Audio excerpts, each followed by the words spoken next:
guys, Han here, and welcome back, superstars. If this is your first time here in my galaxy, hi, I'm Han. My pronouns are they, them. I'm a K-pop fan of almost 20 years, and I've also worked here in South Korea as a marketing expert in the K-pop industry. Recently on my channel, we have been covering the ongoing dispute between HYBE, Hee-Jin, ADOR and NewJeans, named affectionately as ADORgate. And in today's video, we are going to be doing a little catch-up session because there's a lot of pieces of news that I think are quite interesting that I haven't covered in a timely manner because I've got a life, I'm busy. But we're gonna go over a lot of things pertaining to NewJeans and also to ADOR and make some predictions about what we think is gonna happen in 2026. Because this year is already ending, oh my goodness, like 2025 flew past. In typical fashion for my videos, I always like to drop my disclaimers at the beginning. I'm pretty indifferent to HYBE and ADOR. I used to be indifferent to NewJeans, and I do feel sympathetic towards them, but I also believe that play stupid games, win stupid prizes. While it is unfortunate, the fact that they have been manipulated by Hee-Jin has led them to make a few bad decisions, which I think there have to be consequences for. And speaking of Hee-Jin, I don't like that beat, but I can't swear because it's the first like 30 seconds of the video, but she can kick rocks. As always, sources and references are linked in the description below. And as always, I encourage you guys to take everything I say with a pinch of salt, mix that together with a little bit of critical thinking, sprinkle in a little bit of the facts, and form your own opinions. You can check out all my coverage of ADORgate so far in the playlist that should be appearing above. And make sure you hit that subscribe button if it isn't your first time watching me, because you obviously like me, you keep coming back. There's a reason you're here, so just subscribe. Just get it out of the way. Let's just get it done. Anyway, let's get into it. Now, our first story is a bit of a throwback, but you know what? I'm not gonna lie, I'm a petty bitch. I'm never gonna miss my opportunity to say, I told you so. Now, in all seriousness, this is in reference to the fact that the second mediation session between ADOR and NewJeans did fail, as I predicted. On September 11th, ADOR and NewJeans legal representatives did meet again for the second mediation session regarding the ongoing contract validity lawsuit, and once again, they failed to reach a settlement. This time, none of the NewJeans members attended, and I did say that this result was to be expected because really, they only have one request, and that is for ADOR to be returned to what it was in April 2024, i.e. Hee-Jin's ADOR with Hee-Jin as CEO, considering the fact she is literally being sued by HYBE, Source Music, Belief, and eventually ADOR themselves. That was never going to happen and is never going to happen. Some people did think that having Minji and Danielle actually come to the courtroom and talk to the judge and ADOR's lawyers ahead of the final decision being made would convince them to give some more thought to the situation. But personally, I was not faithful because at this point, this is technically not their first time even coming to court, since all the members also did come during the injunction. And while they have tasted defeat, the reason they pursued this case, or the reason they continue to fight this case, and the reason they refuse to settle, is because they seem to be under the impression that they can still win for whatever reason. Irrespective of their motivations, the court is set to reveal the final verdict at the end of October. Most sources saying October 30th, although there is a little bit of variation there, but it will be the last week of October regardless. And I think it should come as no surprise to anybody who's been watching my coverage that I do think NewJeans are going to lose, but this fiasco is still far from over. Even if they lose, they can appeal the decision, which is the most likely situation. Firstly, a reminder that NewJeans losing just means that the contract is proved valid and they have to return to work. It doesn't have any financial penalties on them straight away, although the company could choose to sue them for damages for the time wasted. But according to a lot of Korean lawyers, it looks like the time that they've spent on this legal battle will just be added to the end of their contracts. That being said, it's very likely that NewJeans will actually appeal this decision, dragging things out for a few more months. And I think there's actually a number of reasons why they might want to do this. Firstly is this misguided belief that they can still win. Even if the court rules that the contract is still valid because there was not a breakdown of trust in November at the time that NewJeans left, they can now say that, okay, we acknowledge that at the time we didn't have an excuse to terminate our contracts. However, now in November 2025, there has been a breakdown of trust because of the animosity from the lawsuit. Personally, I do think this is a very weak argument because ultimately all of that animosity came from their side. If it wasn't for them unilaterally terminating the contract, there wouldn't have been this year of legal battles to build that animosity and breakdown of trust. So I don't think the court would side with them on that point, but I do think it's a argument that they could raise, especially with some other updates we're going to talk about how ADOR might be feeling towards NewJeans. Another reason I think this is a weak argument also is because even within this 1 year time, we have seen ADOR continuously try to reach out to NewJeans, and there was the case of Danielle going to the Omega Watch event with ADOR staff, which shows that cooperation can be had if the NewJeans members are willing to bridge the gap. I think the bigger reason they would want to appeal this and drag things out is not actually because they think they can win now, but they think that them losing hurts Hee-Jin's case, or that Hee-Jin winning her case first could help their case.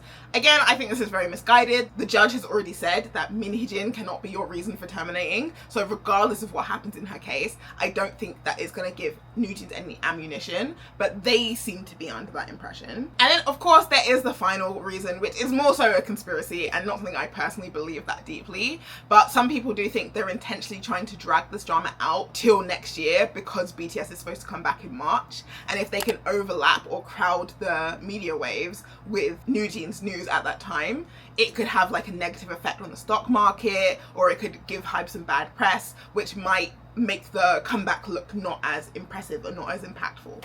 I do think that's a conspiracy, but I just thought I would mention it. We also have to talk about the possibility that NewJeans actually don't appeal, but I think even if that is the case, they've already made it very clear that they have no intention to go back to ADOR, so the only option for them at that point would be to offer to pay the termination fee. The only problem is, even at the lower end of the estimated spectrum of what that fee could be, they cannot afford it. In which case, they would either have to take ADOR to court to argue that they deserve a lower fee, or they would have to make an agreement with ADOR, or they would have to give up and go back. And I just feel like all of those cases are not good options. In terms of making an agreement with ADOR, I just can't see any amount that is fair and significant enough to ADOR that it's worth letting go of the asset that NewJeans is, and we'll talk about why that might be, and is also payable by NewJeans. So it's like what ADOR needs will always be too high compared to what NewJeans can afford, especially because they have barely made money this year.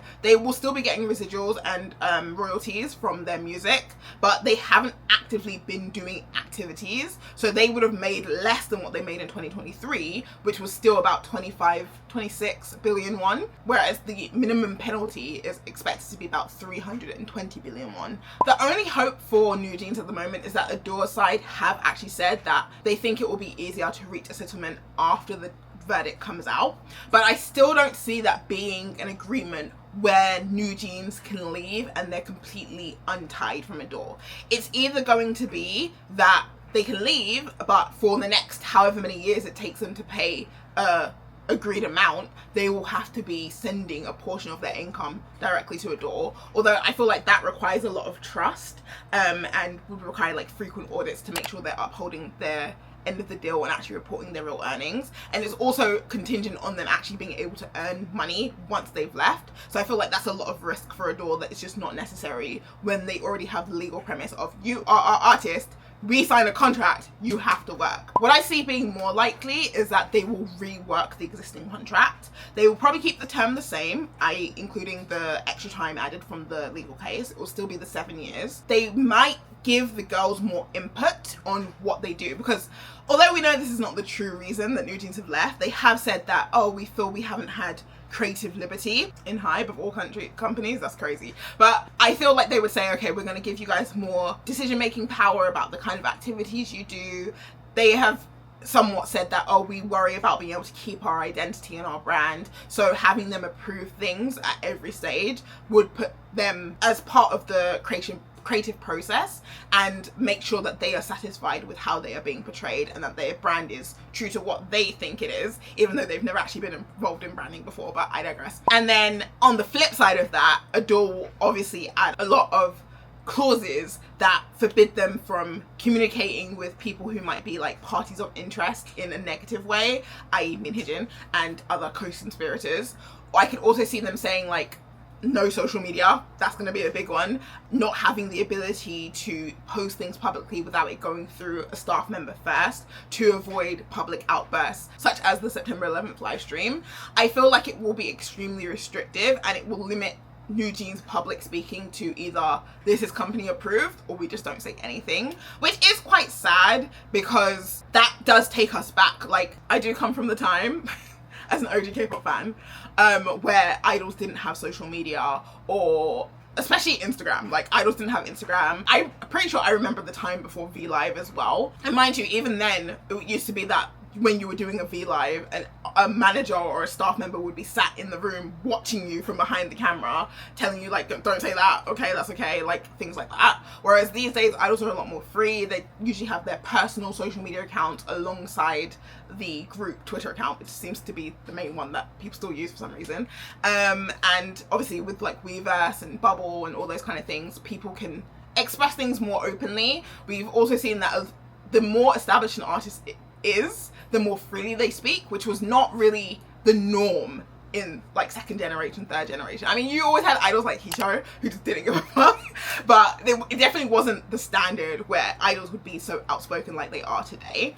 And on one hand, I can understand that ADOR need to take precautions to avoid a second rebellion or revolution or something like this from happening again. But at the same time, it's taking the industry back. It's encouraging other companies to add such clauses to their idol agreements, and it's also encouraging the law to let companies be this restrictive. I'm sure a lot of you guys know this by now, but idol contracts changed significantly after the JYJ incident. It's literally called the JYJ law, and that's why idol contracts are now 7 years instead of 13. That's why idols now have a lot more freedom and a lot more access to do their own things. And it's also why idols who extend their contracts are able to argue much more lenient terms.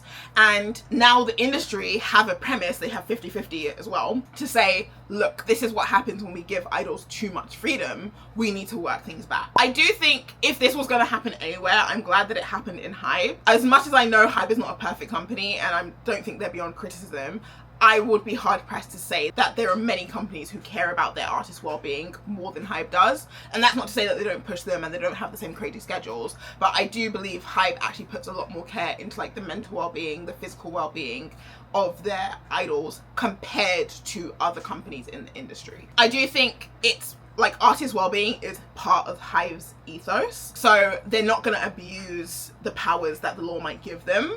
But NewJeans is definitely a case where they need to be as strict as they can within the boundaries of the law and what's like human rights and things like that, because this is what happens when they gave them too much freedom, you know?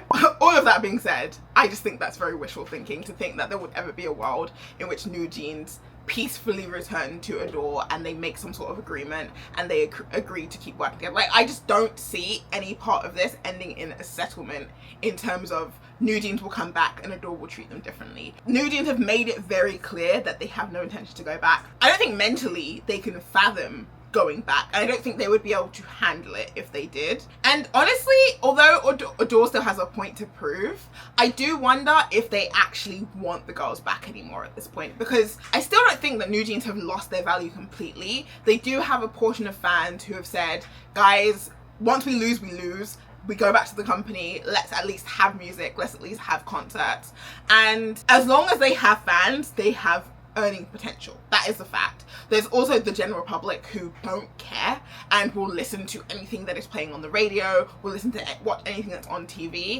And I do think a lot of people would, especially like, it sounds so bad, but especially like Adishis who think, oh, NewJeans is so cute in like the creepiest way possible. If NewJeans go on a TV show, they're gonna watch it, you know what I mean? Like, they're not gonna be like stands where we're like, oh my gosh, what time is the showing? But if they see an advert like, oh, 8 p.m. today, NewJeans is on New Kids on the Block, I'm sure they would tune in, you know what I mean? So there is still earning potential for ADOR. The question is that earning potential more than the contract termination fee? I mean, merchandise is also a good thing. And mind you, earning doesn't have to be just from the members actively doing something. Like, they could do brand collaborations, sell their IP, and as long as they have any perceived value, there will be brands who want to buy that, especially if they believe that they can sell a product to the fans that still exist. So it's not like they can't do anything with NewJeans, even if NewJeans aren't cooperative. But I just think it's sad that they would lose their ability to share their personalities and all that stuff. I just don't think they would go for that. Like, I feel like if it ever did come to that, it's gonna be like still like at least another year down the line, but they truly have no other option. All in all, there is still a lot of what ifs in this case, and there are still a number of ways it can go. But if I were to give a one-line explanation of my personal prediction, NewJeans is going to lose. They are going to appeal the case, and then they are going to go into further litigation. They will maybe for like a few more months. I don't know how quick the legal system works. probably by the middle of next year, they would have lost again. And at that point, they would be trying to negotiate or suing for a lower termination fee. But ultimately, they're going to be gone. Like, that's the only way I see this happening. Meanwhile, ADOR will continue to do the best they can to get through the legal processes as quickly as possible and settle the next steps outside of court wherever they can. But whether NewJeans will allow that to happen is to be seen. Our second story today, while still NewJeans related, has a lot more implications towards Hee-Jin than it actually has to the girls themselves.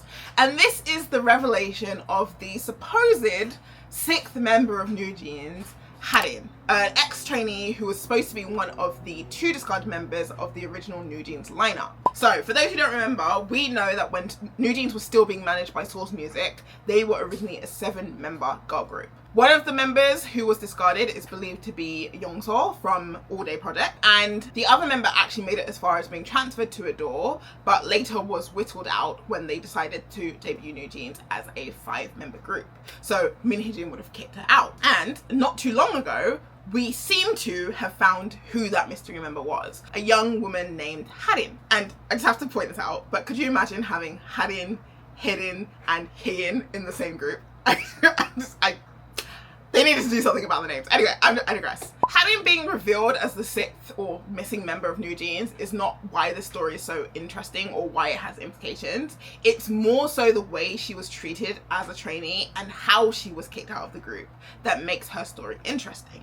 And once again, it tells us about what ADOR was like under Hee-Jin's rule and how every time we learn something new about how she did business, it further breaks down this pro-feminism, like motherly facade she has tried to present to the public when she made her first appearance back in the April 2024 press conference. Now, unfortunately, the original article where all of this came out has been removed, so this is somewhat like grapevine, rumor mill news, although there is a lot of circumstantial evidence that tells us this is true. And I could also see it being a case of they've had to take things down for legal reasons, not because what they were saying wasn't the case. But I'm just gonna go based on what we have and what we know or what was said, and yeah, as I always say, take things with a pinch of salt. So, Hee-Jin, originally named Rin, is a Japanese model and former Source Music / ADOR trainee who participated in a YouTube interview where she revealed that she was originally part of the 6-member debut lineup of NewJeans, but was suddenly dropped without warning. In the interview, she shared her experience under Hee-Jin's ADOR, and a lot of people were particularly upset by the way that she was dismissed. Hee-Jin, of course, mentioned the typical hardships of being a trainee, dancing for long hours, not sleeping well, all those sorts of things. But the main issue that people took was the way her contract was cancelled. So when you're a trainee, you have a trainee contract, and then when you're set to debut, you have to re-sign a new debut contract, which is where the 7 years begin. That's why the 7 years begins once you've actually debuted. And at the time that NewJeans did debut, Hee-Jin would have been around 18, 19 years old, depending on her birthday. So you could imagine if they're signing the contract a bit earlier than this, she would have still been a minor. So she said that the staff at ADOR had been telling her continuously, you're going to debut, we're preparing the documents for your parents to come and sign. Once you sign this, everything is set, you guys are going to debut as a 6-member group. However, all of a sudden, one day, they just came to her and they were like, we are terminating your trainee contract, you have to leave the company. She said that they took her devices and they deleted all evidence of her being a trainee or anything she had taken, like pictures she had taken with other members, things like that. And they also factory reset her mobile phone, I believe was one of the things she said. And then they had her sign some documents, aka an NDA basically, and they said, yeah, you have to leave. And not only that, when they kicked her out, they didn't even allow her the chance to say goodbye to the other members, i.e. the members of NewJeans that we have today, who she thought she was going to debut with and she would have trained with for a long time. And honestly, for me, I think that's the cruelest part. Well, I don't think it's the cruelest part, but I think it's one of the cruel things, because we can see through current idols how they kind of trauma bond, for lack of a better word, during their trainee days. I think a great example is like TXT and ATEEZ members. A lot of them trained together actually in Hive, or Big Hit actually. And even to this day, they still keep in contact. They still talk about their trainee memories together. And it's sad to think that Hee-Jin being Japanese as well, she's come from a different country. She's gonna have that cultural barrier, language barrier. She's spent an undetermined amount of time in Korea training, getting close to these girls who she thinks she's going to be in a team with. And we can kind of see how close the other NewJeans members are, so we can imagine she would have been somewhat close with them as well. It is really sad to think that she was just kicked out and she never had a chance to say goodbye, to wish them well, and they also wouldn't know why she left. They could think that she just quit and she just wasn't interested, she didn't want to do it anymore. And yeah, it's very cruel, I think, for especially teenagers at that age to have those friendships ripped away from them. Now, what I do actually think is most telling about this is the fact that not only did they ruin this girl's dream by telling her she's going to debut and then kicking her out at the last moment, cutting her from her friends, but it's also the fact that I feel this move was incredibly calculated, because you could say, okay, a company is within their right to decide that we are not going to debut a trainee, but in theory, if she was even being considered, that means she would be, out of the remaining trainees, the most qualified trainee for debut. So why would you kick this person out? Why would you not just keep them and let them debut as part of a future project? And this is where we can see once again the nature of Min Hee-Jin's character, because think about it, at this point Hee-Jin was part of ADOR, which means if she didn't debut, she would be the one singular trainee in ADOR. And supposedly Min Hee-Jin said she wanted to work on a boy group after NewJeans, so she has no use for a female trainee, correct? What would be the logical thing to do was to send Hee-Jin back to Source Music, but she's not going to do that because Source Music is the enemy. Remember, at this same time, Source Music is preparing Le Sserafim, which includes ex-IZ*ONE members like Chaewon. So she's not going to give them a girl that she thinks is almost ready to debut to join their team. She already took what she thought were the best trainees out of Source Music so that she could have that for herself. She's not going to return an asset to them. So she's actually gone to the extreme and made sure that there is absolutely no way that Source Music could get her back, because Hannah mentioned that she was told that she had to leave. So visa wise, if she's not actively training, she doesn't have a legal reason to stay in this country, and it's not easy to find another visa very quickly. It's not easy to pass auditions very quickly, so she would have to return to Japan, which is what she did. And she actually decided to pursue modeling instead of music after this experience, which shows that she gave up on that original dream of ever going back to K-pop in the first place. So Min Hee-Jin has very intentionally kept her away from other opportunities that she feels could be disadvantageous to herself. There's also one of the things that I find so fascinating about this whole Min Hee-Jin case is that we always have evidence of her wrongdoings before we understand the significance of the evidence we have. Because since, I want to say maybe July 2024, so last year, we have had Kakao Talk messages of Min Hee-Jin and her shaman determining which members would debut in NewJeans. We actually have her talking about 6 members, and there was a lot of confusion at that point of why is it 6 and not 5, because the NewJeans we know is 5. And mind you, the names mentioned in that have always been redacted, but they've always used shapes to indicate when they're talking about different persons. So if it's like person 1, they'd be circled, whereas if it was person 2, it would be like triangles. So we knew that there was another person involved here, but we just didn't know who that person was. I think the reason that this case has a lot more implications for Min Hee-Jin, because this is a tangible example of her misusing her authority and sharing private company business outside the company, having her shaman make business decisions for her. Because she was literally asking the shaman, should I keep this member? Should I kick her out? What do you think? Like, what should the lineup be? Which means the shaman is technically the one who picked the final members of NewJeans, not even Min Hee-Jin herself, which is illegal. It's gross mismanagement. I know we've been saying it, but when you actually see like a real life example and how this has like real life effects as well, like I could not imagine being Hee-Jin and getting further than like 99% of trainees just to fall at the final hurdle and to have your dream ripped away so callously. And it's just the disregard for anybody else's life if it doesn't serve her purpose is why I swear every day that Min Hee-Jin would never do anything for NewJeans once they're not useful to her. Like, you can't convince me otherwise, because this is a pattern of behavior at this point. Whatever the case, I am glad to see that Hee-Jin is seemingly doing quite well for herself. And if anything, she's kind of lucked out in that she avoided being groomed and manipulated and gaslighted by Hee-Jin in the same way that the NewJeans members have been. This is turned into very much one of those everything happens for a reason situations, and she herself even said that she doesn't feel any resentment for what happened. She doesn't have any hard feelings towards ADOR or the other girls. So honestly, she kind of dodged the bullet. I do also just want to mention that there is a little bit of speculation about why the articles were taken down, why she actually came out a second time to say, like, I'm not saying this to criticize NewJeans or Hee-Jin or ADOR. And this has led to a lot of people actually doubting her story and accusing her basically of clout chasing. Now, personally, I don't agree with this because, as I said, one of the things she would have had to sign when she left was an NDA.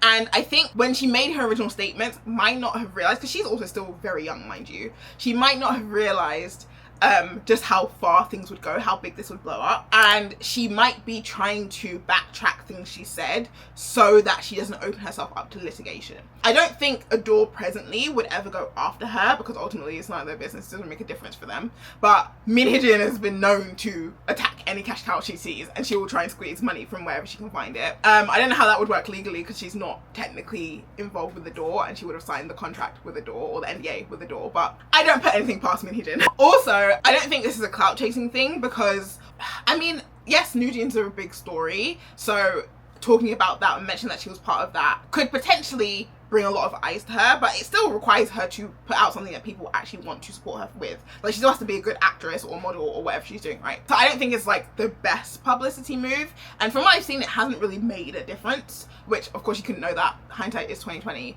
but I just feel like that would be a big career risk. We also have seen other people come out and be like, I was the nth trainee or member of this group, like we even know there was an 8th member of BTS, and where is he now? Like, I can't even tell you the guy's name, no offense to him. So I don't feel like that would be worth her while. And also, even if that was the case, that wouldn't make anything she said necessarily untrue. Two things could be true at once. She could be clout chasing and still have had this experience. So all we have is the evidence we've seen and the kind of person we know Hee-Jin to be to base our assumptions off.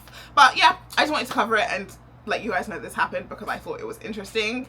And as I said, whatever the case, I wish her the best. She's a young woman pursuing her dreams, so good luck to you. Anyway, that's all the NewJeans related news we have. So we're about to switch gears and talk about ADOR things.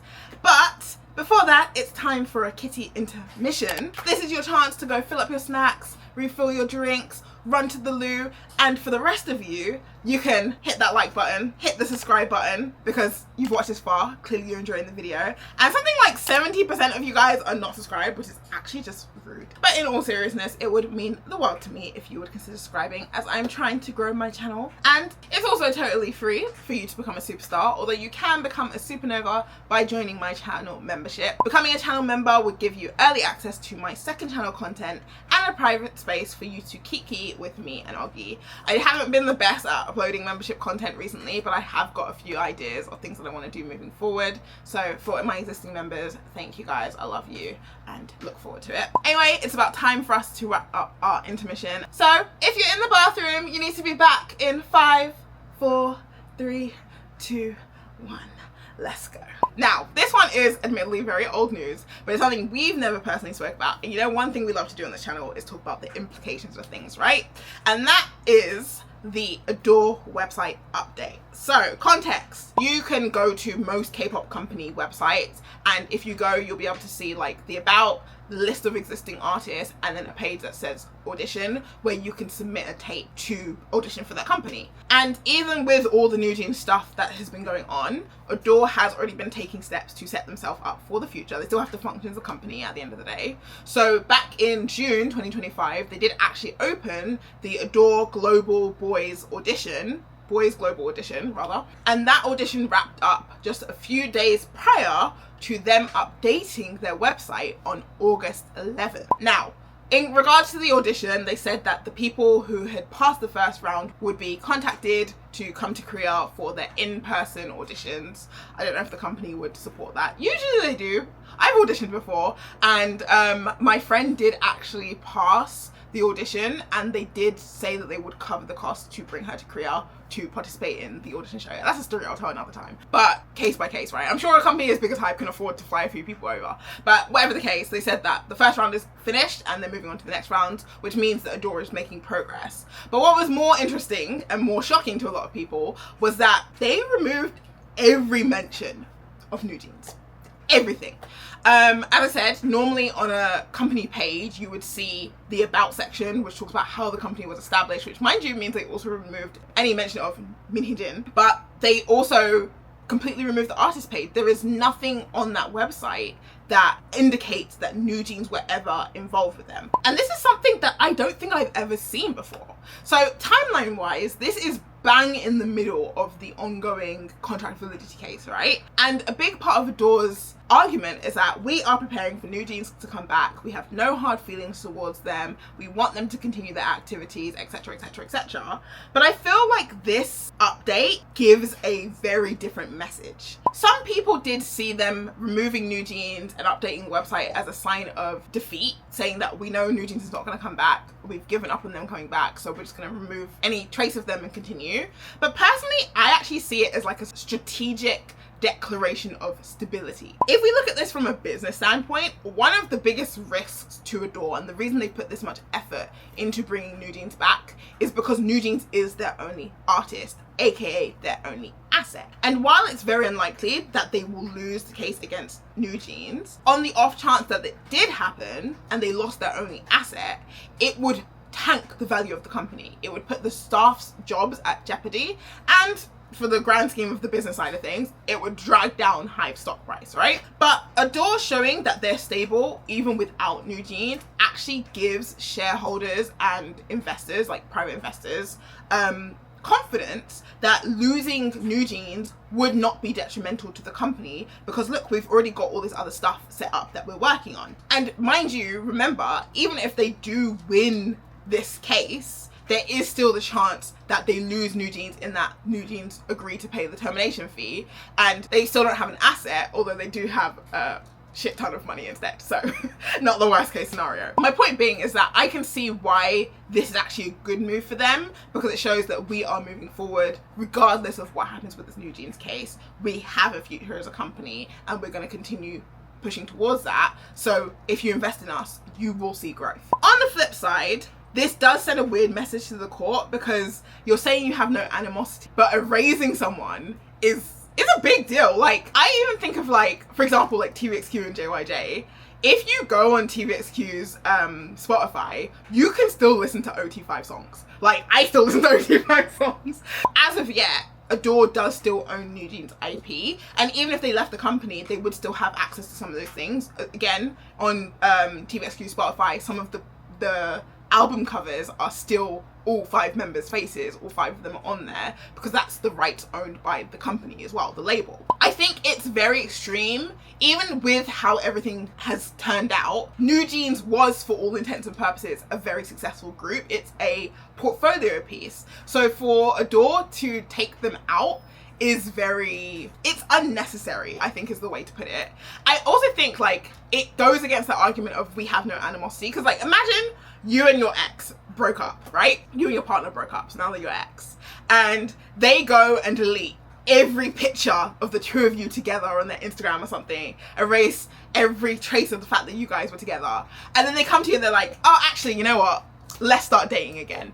You're gonna be like, this fool wants to kill me. Like, you would not go back to that relationship trusting this person. You would be scared. So I could also see how NewJeans could say, look, they're trying to erase the fact that we ever existed. If we go back, they're just gonna put us in the dungeon. Nothing's gonna happen. However, the argument against that is the fact that while they did make this change to the website, they have also still been taking other action, which is very pro NewJeans. For example, they've been suing cyberwreckers and sassing fans for invading NewJeans' privacy or unfairly criticizing them, like defaming them, slandering them, all those kind of things. And there was the case of a very big YouTube channel who they sued for collectively like 29 billion, I want to say. I can't remember the exact number, but it was a big number. 29 million one, something like that, for the members. They also sued the sassing fan who broke into NewJeans' dorm room, who gave us the pictures that let us know they had left. So they have been still taking action and spending time and money on things that prove that, hey, we would still take care of them if they come back. So I don't think it's the strongest argument,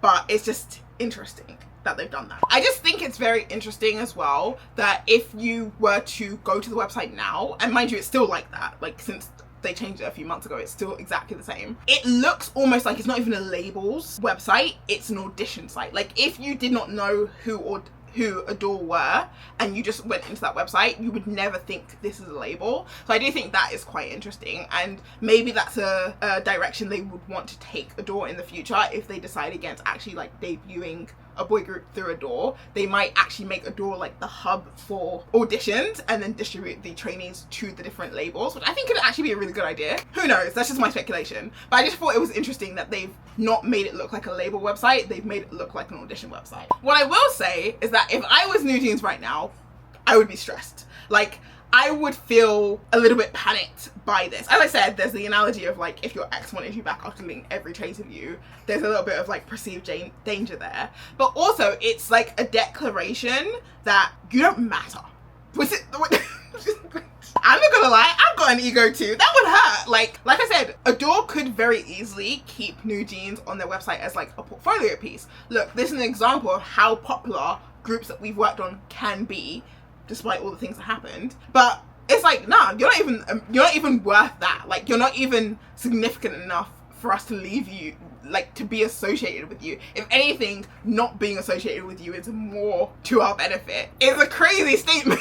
Like, especially for, I don't think NewJeans members are narcissists, just let me put this out here, but I do think they do have a somewhat inflated ego, like this inflated sense of grandeur, because of how they've been trained by Hee-Jin and the way she's encouraged them to think about themselves and how they've carried themselves in the public. They do think they are the hottest shit. So I would feel like, damn, that was a blow to my ego. If someone who I thought needed me and desperately wanted me was like, actually, I can erase all mention of you and it's not a big deal. And NewJeans themselves have also mentioned how significant their identity is to them, which, while I do think it is partially just a part of their legal battle, I do actually think the girls do care, because they said in their press conference that, hey, we will keep the name NewJeans and Bunnies no matter what.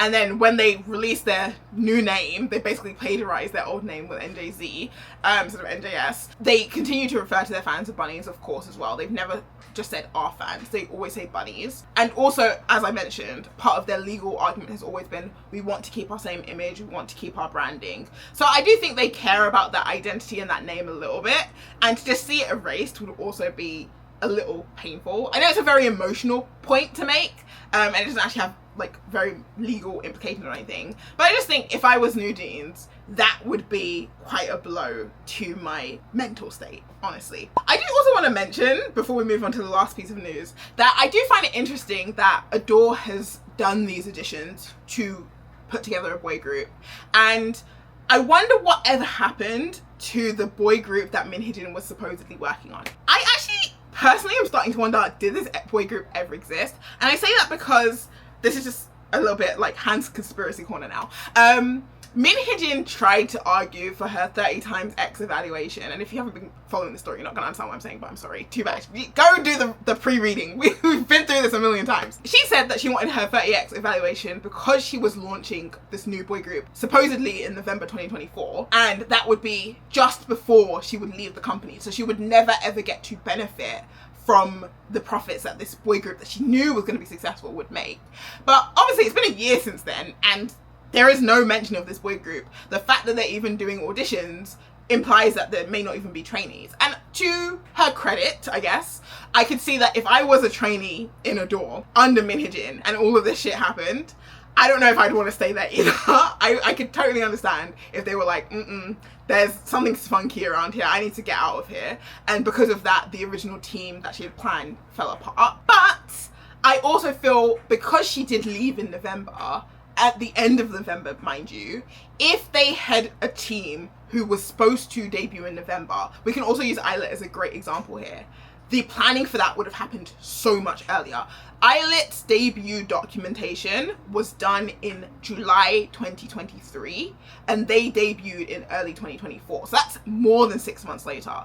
if she had a group who was supposed to debut in November or 6 months before November, May, that is just about the time where all of this stuff happened, and she was still the CEO. The contract would have been signed, the branding document would have been done. I imagine these guys would have been locked in if they existed. On the flip side, I could also see from ADOR's point of view being like, we don't want to work with anybody who has been closely associated with Hee-Jin because we can't guarantee that you also haven't been brainwashed, which I think if that is the case, that would really suck for those boys, because again, it's these young people who've sacrificed their youth towards chasing this dream and they've gotten so close and then it's been ripped away from them. I could see them being like reshuffled into other companies, other labels, but again, there's a risk involved there of having like moles basically in the company, or Hybe helping them or ADOR helping them to relocate to other companies, because companies very rarely, but they do trade trainees, especially when you have experience of being a trainee in a company. It is a little bit easier to be a trainee in another company. So yeah, I could see also from ADOR's point of view why even if they did exist, they would also have to then redo all the branding and all that kind of stuff, because they have to take out basically all of Hee-Jin's input because she's no longer an employee. Even though technically she did that work when she was an employee, they are not going to give her the opportunity to say like, see, this is them stealing my ideas. I came up with this. I can prove it. I even have the like, they want to cut off all relation with Hee-Jin. I don't blame them. I would too. So I could see them being like, okay, we're going to have to go back to the drawing board. And then for that reason, depending on what their new concept is, like let's say they had, this is an example, but let's say they had a very rap heavy group and now they want to go for a vocal group. You can't just transfer those same members over. You do need new people. So I just think it's interesting that they seem to be starting from scratch, even though Hee-Jin swore up and down that she had a boy group that she had been planning to debut. I'm just very curious to see, like, maybe in another year we'll get someone be like, I was from the group B under Hee-Jin that never made it out of ADOR. Who knows? I would be very interested. If you're out there, you're not too sale. But anyway, whatever the case, from this move, we can see that ADOR is setting up for the future, regardless of whether NewJeans comes back or not. And I think that is also evident in our final story today, which is the appointing of a new CEO. And this is going to be a fairly quick one, but I do think it has a lot of implications. So way back when, on August 20th, again, a little bit behind the news, but we're catching up today, ADOR announced that they had appointed a new CEO, replacing Kim Ji-yeon with Lee Do-kyung, the former VP of Hybe IPX since 2022. And FYI, Hybe IPX is another subsidiary under the business side of Hybe. So as I've always said, Hybe is two areas. They have the labels and then they have business. And then their business solutions is also split into various different subsidiaries like Weverse, Hybe 360, Hybe IPX, etc. Hybe IPX is business that, as the name suggests, handles IP. This can be on a simple level. This is like merch, brand deals, you know, like the characters like BT21, Pulbatu, all those kind of things. And also, this is the company that I liaised with when I did my first K-pop job as well. My first K-pop marketing job, so fun times. And so the question is basically, why have they decided to replace Kim Ji-yeon with Lee Do-kyung? Well, firstly, Kim Ji-yeon was originally the chief HR officer of Hybe. And as we all know, a lot was going on internally at ADOR at the time that she was appointed the CEO. So I feel like they had to weed out which employees were team Min as opposed to which employees were just regular employees doing their jobs. And in Korea, I can say, once you've passed your probation, it is extremely hard to be fired. That's just because of the way that labor laws are set up here, and it's to protect employees, especially because it's very hard to unionize if you don't work in a government-owned company in Korea. So yeah, generally if you work in a private business, most jobs, it's extremely hard to be fired once you've become a full-time employee. And so they needed to be very careful with how they approached these people, these moles or these insiders, right? They also had the employee B situation happening at the same time. This was all in August 2024. So around the same time that Hee-Jin was removed from the CEO position and Kim Ji-yeon was put in there, they also had this public issue with employee B and handling her case. They did not want other employees to come and say that, oh, I've been wrongfully terminated or I've been targeted. Hee-Jin was also accusing them of being very aggressive towards the staff during audit, taking their devices, all these kind of things. So I can imagine why picking someone who understands what the company is entitled to do and what would be pushing it too far, what would open them up to litigation, would be a very useful person to have involved in the situation.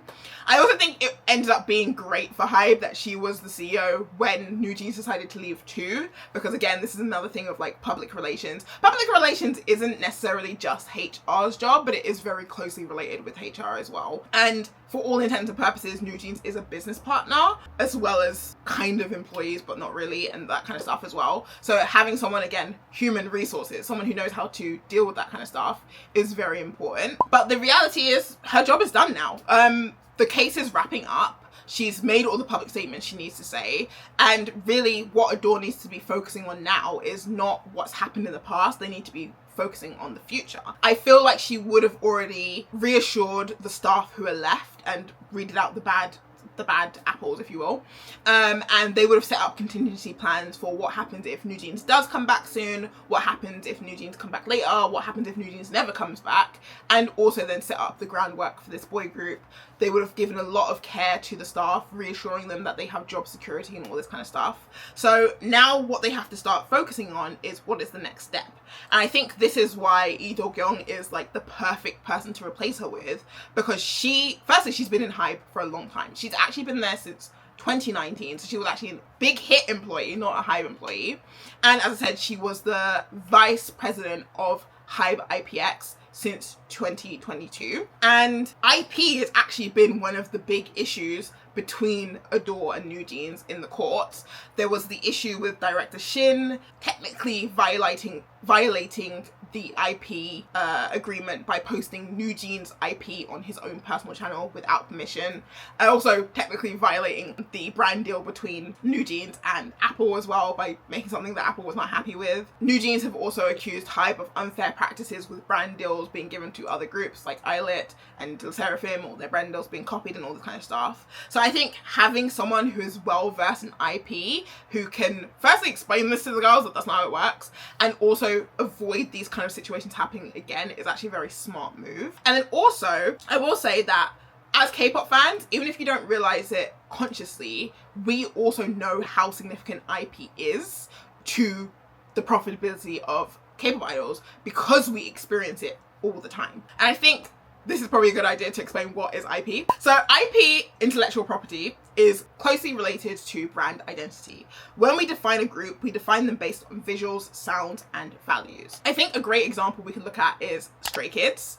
Their visuals is heavily influenced by Gen Z alternative aesthetics, such as cyber visual and e-boy fashion, gender non-conforming styling, streetwear, and those kind of things. They also use a lot of Gen Z and AAV slang and terminology in their like concert tour titles or their albums, their songs, like Domin 8, like that kind of stuff as well. And again, also their kind of like edgy, strong sound and styling goes hand in hand with Gen Z's values about individuality and self-expression and things like that as well. So their brand identity bleeds into what they create, which is music, how they're portrayed and perceived, which is marketing, what they sell, albums, merchandise, light sticks, and the activities they do, brand deals, performances, etc., etc. All of those things, all of those both tangible and intangible things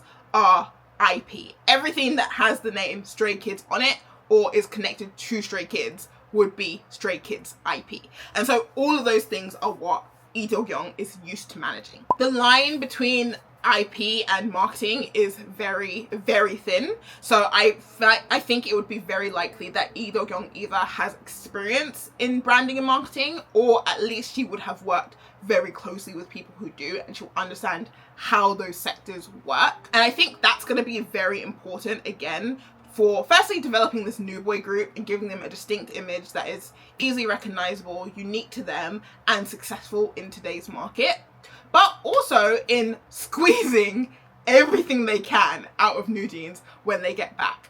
As I said previously, NewJeans cooperation is not actually needed for all the ways that they could make money. For example, if I was Lee Do-kyung and NewJeans came back, the first thing I'm going to do is I'm going to release some sort of merchandise with those Powerpuff Girl characters that they already have. That is existing IP that does not require any input from the NewJeans members, but that is owned by the company that we know we can use to firstly generate some profit. It's also going to be very good for doing some demographic research, market research, like which countries are buying the most, what are the average ages of the people buying this, what are the sales numbers compared to pre-ADORgate, and seeing what is the damage that's been done, and then evaluating from there. Okay, we can see we've got a lot of people in Argentina buying the merchandise. Okay, when we plan the next tour, we're going to make sure we hit Argentina because that's where we're most likely to sell the concert, etc. Right? So there's a lot of things you can do with IP that doesn't rely on NewJeans themselves actually being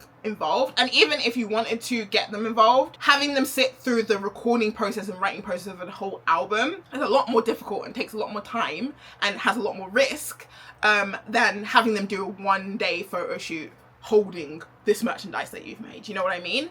And I think if we're saying that we don't necessarily trust NewJeans to be 100% cooperative if they do go back to ADOR, having someone who knows how to make money without actually needing the idol is really useful to have in ADOR for the short term while they work on bringing this new boy group in. As I said, IP is also closely related to offline things like concerts as well, and Lee Do-kyung has been a big part of things like 17 in the City, BTS Presents Everywhere, those kind of like, again, tangible offline wide scale projects, which, mind you, again, you've got the fans themselves who will put money into that, but you'll also have brands who will pay to be part of those things.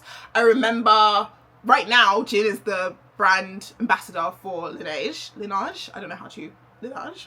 I believe that's the pronunciation, whatever the case. But I remember when they did BTS Presents Everywhere, Laneige and Amore Pacific. Wow. Amore. This brand also were sponsors at the event, and they were giving out free products because that's advertising for them, right? So she has, again, a lot of experience and a lot of different things that they could do to generate revenue. Although Lord knows this poor woman has her work cut out for her, because I know for a fact, and I think we all know for a fact, that anything she does, NewJeans fans will be incredibly critical. And I will say, even within my own experience of being a fan, I do think Hive still need to work on their online event operations. The first day is almost always a disaster. It's always a mess. I can't speak for global events and I can't speak for every artist, but for the TXT and BTS events I have been to in the last 2 to 3 years, they haven't always been the smoothest. I'm not gonna lie to anybody. I actually had a very, very bad time for the 12th anniversary BTS Festa in Kintex in Incheon, in Ilsan rather. I was really excited for it, and it ended up being a horrible day, and the only thing that saved that day was the fact that Hobie's concert was absolutely amazing.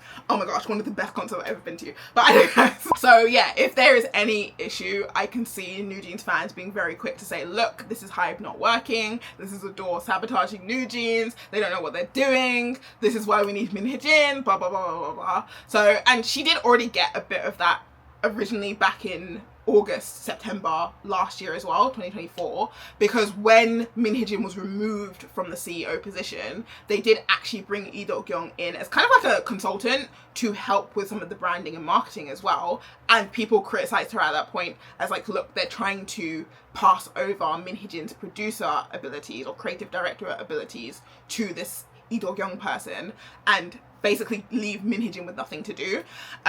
So yeah, people are really going to be ready to criticize everything she does, but with the amount of experience she has, I think ADOR as a whole is ready to hit the ground running next year.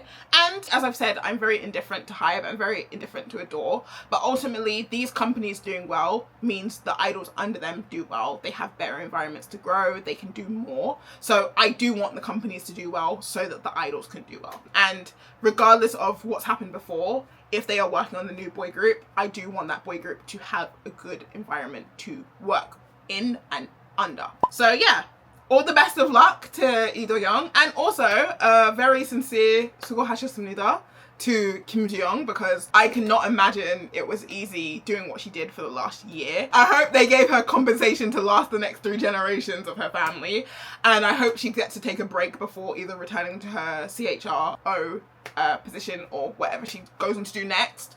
I wish her the best of luck. I think she dealt with a lot more than she had to, and she got a lot more criticism than was necessary or than she deserved. Anyway, as we can see, it looks like ADOR is moving forward. While they are still dealing with NewJeans, they are not living in the past. They're looking at what is next.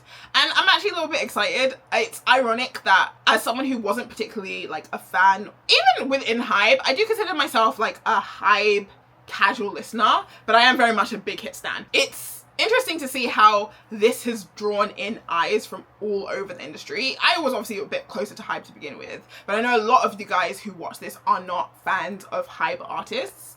And it's interesting to see how like we as the audience are becoming more educated in how the industry works, what rights our idols have, and things like that. And yeah, I'm interested to see where this is going to go next year and how it's also going to reshape fan interactions with whatever ADOR puts out, because then we'll be able to understand a bit more of how this result has happened. But anyway, that's all for our roundup of all the latest NewJeans and ADOR news. We're back on track, baby. And next week we know that the verdict will be coming out finally for the contract validity case, as well as the next hearing of Hee-Jin versus Belief defamation lawsuit. So you guys know where to find me when you want to hear a breakdown of all the results, because I will be right here. Anyway, this has been Han from the Haniverse. Thanks for stopping by.